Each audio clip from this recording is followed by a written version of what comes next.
सर्व मान्यवर. खरं तर माझी ओळख संजीवनी सुहास पुदाले, नगराध्यक्ष पदाची मी उमेदवार आहे. तर नगराध्यक्ष म्हटलं तर सर्वच तुम्ही सगळे नगराध्यक्ष आहात. खरं तर माझ्यासाठी आहात, कारण मी एकटी नाही आहे. तुम्ही माझ्या पाठीमागे आहात आणि माझा सपोर्ट तुम्ही आहे. त्यामुळे मी नगराध्यक्ष नाही आहे, तुम्ही सगळे ह्या पदाला लायक आहात. तर बघा, आज मी माझी ओळख करून देते. माझे परिचय म्हणजे असा की मी वसंतजी पुदाले दादा यांची सून आणि वैभवजी पुदाले साहेब माझे दीर आणि सुहास साहेब माझे मिस्टर.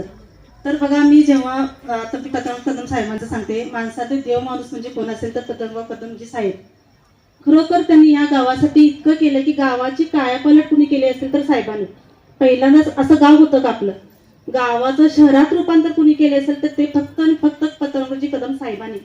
आणि त्यांच्या समोर बरोबर सावलीसारखं काम करणारे माझे सासरे वसंतरावजी पुदाले दादा. जेव्हा साहेब आमच्या घरी थांबायचे की नाही येऊन, तेव्हा यांची चर्चा व्हायची. साहेब येऊन बसायचे दादांच्या जवळ. आम्ही तेव्हा नुकतंच आमचं लग्न झालं होतं.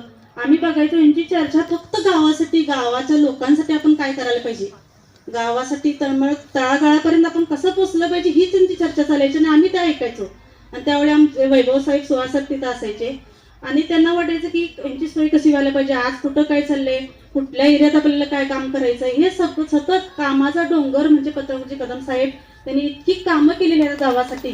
तर हे आपण विसरता कामा नये. खरोखर आपली ही आत्ता वेळ आली आहे. त्यानंतर ही सगळी लोक आपल्यात आता नाही आहेत, पण आता हे सगळं डोलारा असं वाटलं की आता कोण सांभाळणार आपल्याला, कोण वाले आपलं. तेव्हा हे विश्वनाथ कदम साहेब आमदार, आता हे सुद्धा विचार करा, फक्त प्रतिकृती आहे ते साहेबांची. खरोखर त्यांना मानायला पाहिजे. आमदार असून डाऊन टू अर्थ कसा माणूस असेल तर हे आपले साहेब आहेत विश्वनाथ कदम साहेब.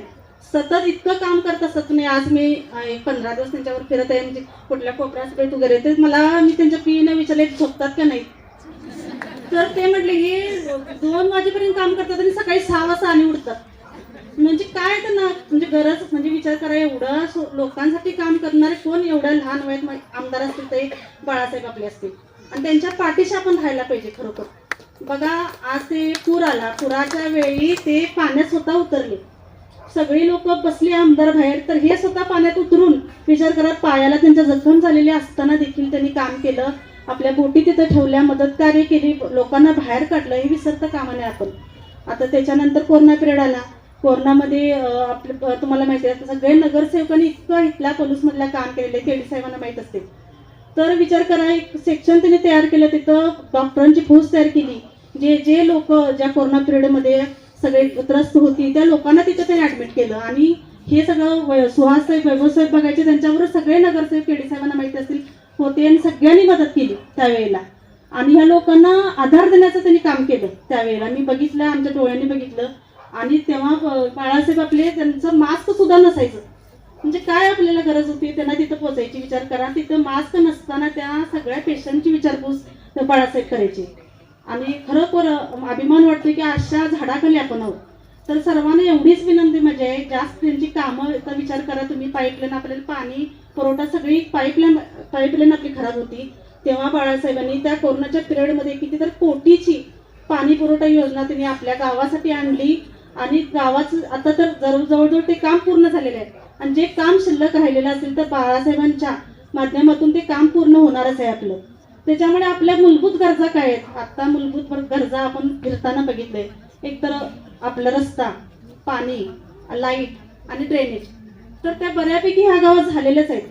तर थोड्याफार राहिल्या असतील तर आपल्या हातात काही सत्ता नव्हती 5 वर्ष. त्याच्यानंतर आपण बघितलं असं प्रशासक होते, त्याच्यामुळे कामं झालेली नसताना देखील बाळासाहेबांनी स्वतःचे कोटीचं कामं इथं केलेले आहेत त्यांनी. ते आपण विसरता कामा नयेत. बघा, आज आपण कुठल्या झाडाखाली राहायला पाहिजे आपण ठरवलं पाहिजे. बहरलेल्या झाडाखाली आपल्याला बसायचंय काय काटेरी झाडाखाली आपल्याला बसायचंय ते आपण ठरवा. आपल्या मनाला विचारा की आपण मतदान कुठं करायला पाहिजे. आपण इथं प्रचारात जमलेलो आहोत, तर प्रत्येकाला तो अधिकार आहे विचार करायचा की आपण कुठल्या झाडाखाली आपल्याला बसायचंय. आज कदम कुटुंबात तुम्ही बघितला तर किती डाऊन टू अर्थ लोक आहेत, जे किती त्यांचे पाय अगदी जमिनीवर आहेत. विचार करा, ते आपल्यासाठी तळमळीनं पडता येतात, स्वप्नाला तर इथं आहेत. सगळे लोक ते आपल्याला मदत कार्य करतात, त्याच्या पाठीशी आपण राहायला पाहिजे. तर मी एवढंच विनंती करते, जास्त वेळ घेत नाही, खूप वेळ झालेला आहे. तर येत्या 2 तारखेला हाताच्या पंजा सोरी बटन दाबून सर्वांनी आम्हाला आशीर्वाद द्यायचा आहे. माझे 2 उमेदवार या गटातील आहेत.